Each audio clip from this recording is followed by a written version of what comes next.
Good morning সবাইকে। আমি পূর্ণিমা daily ব্লগে আপনাদের সবাইকে ওয়েলকাম। তো আজকে আমার বাপের বাড়িতে থাকার লাস্ট দিন।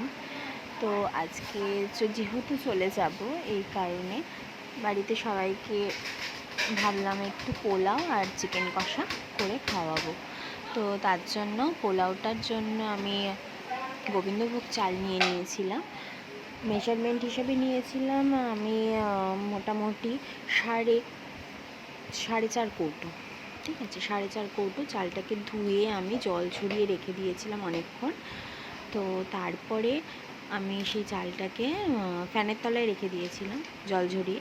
তারপরে একটা থালার মধ্যে নিয়ে তার মধ্যে একে একে চিনি, নুন, হলুদ আর ঘি দিয়ে ভালো করে মেখে চালটাকে সাইডে রেখে দিয়েছি ঢাকা দিয়ে। দেখুন এক এক করে নিচ্ছি জিনিস, আর সঙ্গে আদা গ্রেট করে দিয়েছিলাম একটু, যেহেতু চালের পরিমাণটা অনেক ছিল তো তার জন্য ঘিয়ের পরিমাণটাও একটু বেশি দিতে হয়েছে, কারণ ঘি দিয়ে মেখে চালটাকে রেখে দিতে হয়, চালের গন্ধটাও ভালো আসে আর পোলাওয়ের ফ্লেভারটাও খুব সুন্দর হয়।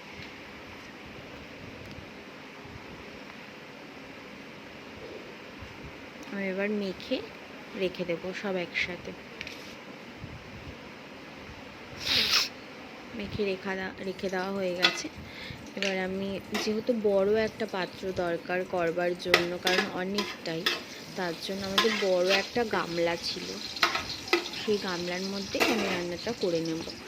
কারণ এখানে জল ঝরানোর কোনো ব্যাপার ছিল না, জলটা পুরো টানিয়েই দিতে হবে গ্যাসে।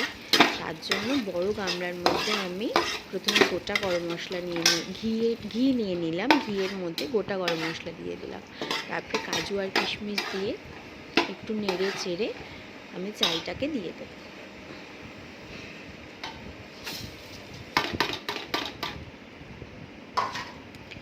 চালটাকে ঘি, কাজু, কিশমিশ এর মধ্যে ভালো করে একটু নাড়িয়ে চাড়িয়ে নেব, খুব ভালো করে নাড়াতে হবে।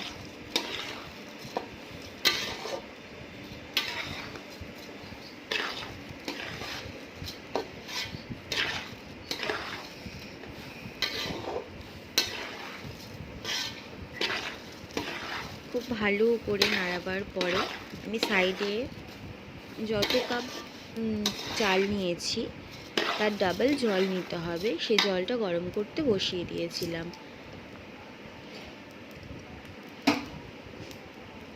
জলটা ভালোভাবে গরম হয়ে গেলে, মানে অনেকটা গরম, এবার আমি দিয়ে দেবো জলটা, এবার এর মধ্যে দিয়ে দেবো।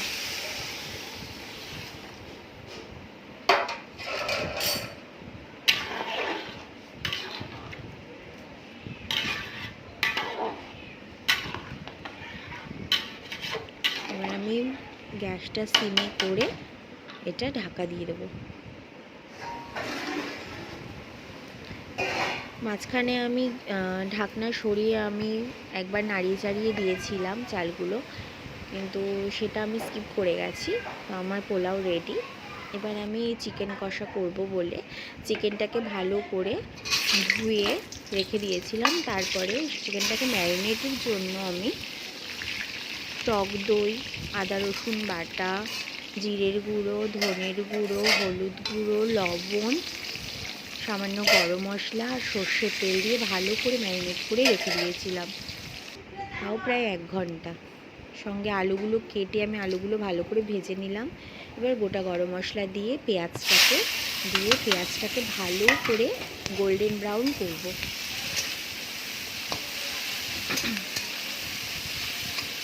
পেঁয়াজটা যাতে একটু মজে যায় তার জন্য আমি ওর মধ্যে লবণ দিয়ে দেব।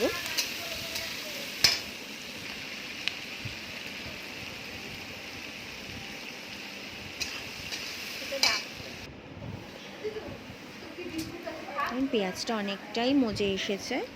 এবার আমি ওর মধ্যে একে একে আদা রসুন বাটা, কাঁচা লঙ্কা বাটা,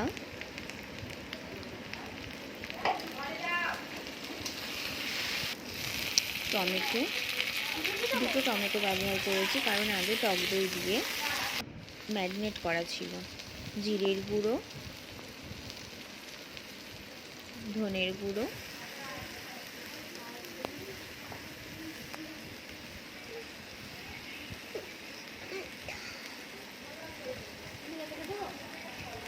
হলুদ গুঁড়ো দিয়ে ভালো করে পেঁয়াজটাকে কষিয়ে নিয়েছি। তারপরে ম্যারিনেট করা মাংসটা কড়াইতে দিয়ে দিলাম।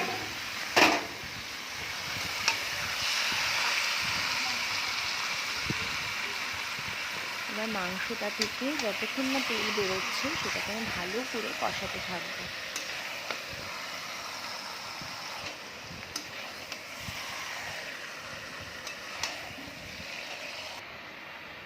সঙ্গে আলুগুলো, ভাজা আলুগুলো আমি দিয়ে দিয়েছি। এবার দেখুন মাংসটা ভালোভাবে কষেও গেছিলো। এবার আমি জল দিয়ে এটা ঢেকে দিয়েছিলাম। তারপরে যখন মাংসের জলটা পুরো টেনে এসেছে, আলুটা সেদ্ধ হয়ে গেছে, তো তারপরে আমি গরম মশলা আর একটু ঘি ব্যবহার করেছিলাম। গরম মশলার ঘি দিয়ে আমি একটুখানি নাড়িয়ে চাড়িয়ে গ্যাসের ওভেনটাকে আমি বন্ধ করে দিয়েছিলাম। আমার কষা মাংসও রেডি হয়ে গেছে।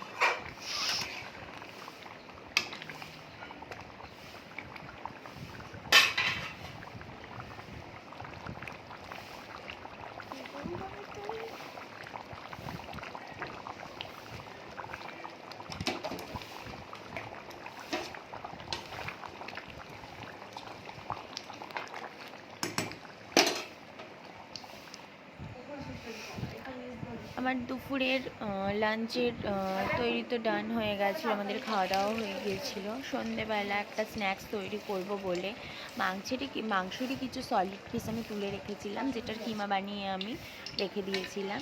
বিকেলবেলা চিকেন কাটলেট করব বলে, তো সেগুলোই আমি সমস্ত কিছু আমি করে রেখে দিয়েছিলাম ম্যারিনেটের মধ্যে আদা, রসুন, সমস্ত গুঁড়ো মশলা সবই দিয়ে ম্যারিনেট করে রেখে দিয়েছিলাম। তো বিকেলবেলা দেখুন চিকেন কাটলেটটা আমি ভাজছি।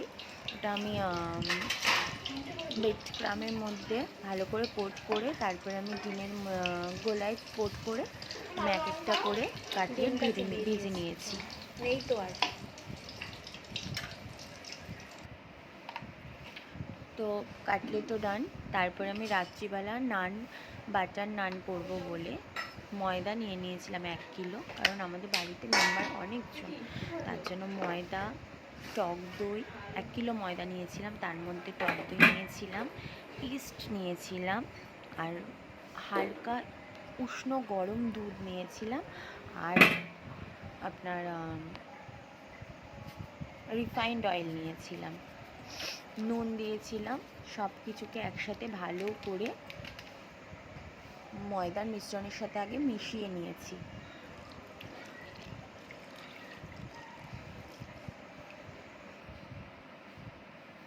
ময়দা মাখা আমার ডান। এটাকে আমি ঢেকে রেখে দিয়ে চলে যাব। তারপরে আমরা নান বানিয়ে রাত্রিবেলা ডিনারটা এনজয় করলাম।